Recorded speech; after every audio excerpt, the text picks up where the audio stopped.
El Patronat Martínez Guerricabeitia de la Fundació General de la Universitat de València presenta la 10a edició d'una de les cites culturals més importants de la ciutat, una trobada que sempre suposa una oportunitat per observar les últimes tendències de la creació d'art contemporani, invitar a la reflexió i alhora augmentar el patrimoni artístic de la Universitat de València. Bé, aquesta és la 10a Bienal, per tant portem ja 20 anys des que se comença la primera l'any 90 i està pensada per a que la Universitat de València mantinga la col·lecció activa Martínez Guerricabeitia que li la va donar el matrimoni Martínez García a la universitat l'any 1990. Aleshores, esta Bienal està pensada un poc per a mantenir viva aquesta col·lecció i anar adquirint obres que formaran part del patrimoni de la universitat.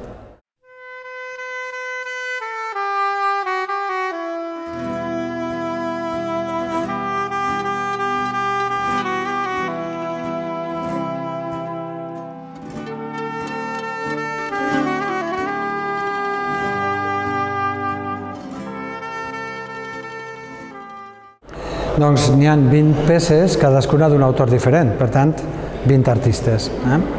N'hi ha 11 fotografies, 8 pintures i un vídeo. Bé, totes elles estan al voltant del tema contra natura, que és el tema que nosaltres hem proposat, i cada autor entén el terme d'una manera diferent.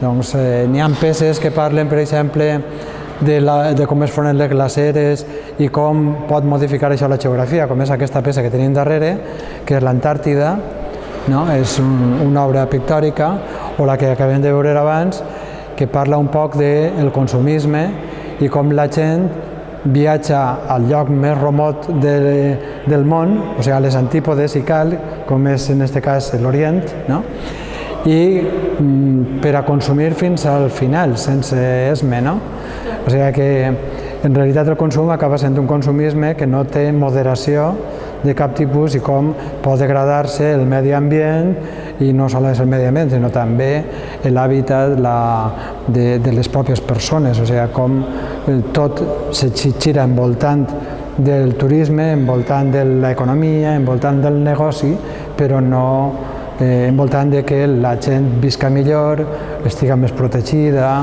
etc. I un poc aquest és el plantejament de la imatge que hem vist abans. Lladres que entreu per Almansa,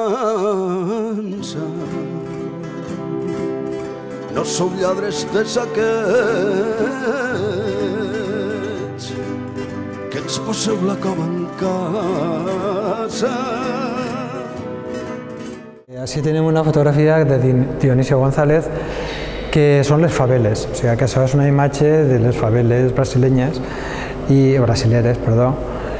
i podem observar una fotografia un poc inquietant respecte de lo que podria ser una ciutat i no és, però en canvi en aquest hàbitat tan inhòspit, quan tu l'observa, allí viu gent, o sigui que podem pensar que serà com siga, però la gent viu realment en aquesta situació. En la Pobla n'hi ha un vell, en la Pobla n'hi ha un vell, que li diuen tio Canya, porta gorra i brusa negra, porta gorra i brusa negra, i una faixa morellana.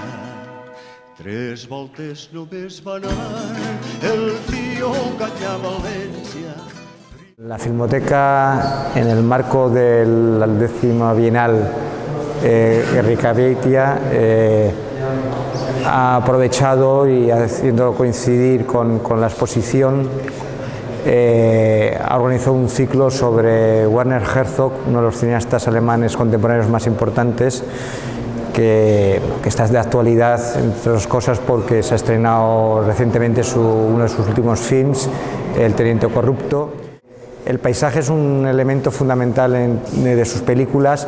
Es un cineasta nómada que ha rodado por medio mundo, por no decir por todo el mundo, desde el desierto hasta la Antártida, pasando por los volcanes, la selva amazónica, y situando sus personajes siempre al límite, en un enfrentamiento épico a veces con esa naturaleza a veces cruel, pero que al mismo tiempo es víctima del maltrato por parte de la civilización, de los humanos.